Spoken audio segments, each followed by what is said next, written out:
Delete an element from a list. To delete an element from a list, go to brackets and create a list. For example, Toyota, and the elements are, for example, Camry, Corolla, Nissan. So right now, to delete an element, you just have to type del and the list name Toyota with the square brackets and the number of the element, such as Nissan, which his number is 2 because Camry is 0, as we know that. After that, print Toyota, save the file and try it on terminal.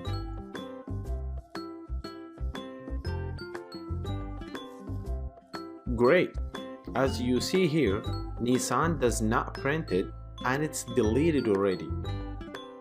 Okay, let's try to delete another element. For example, Camry, which is number 0.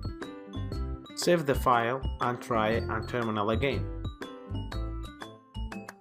Cool, Camry is deleted already. Thanks for watching, guys.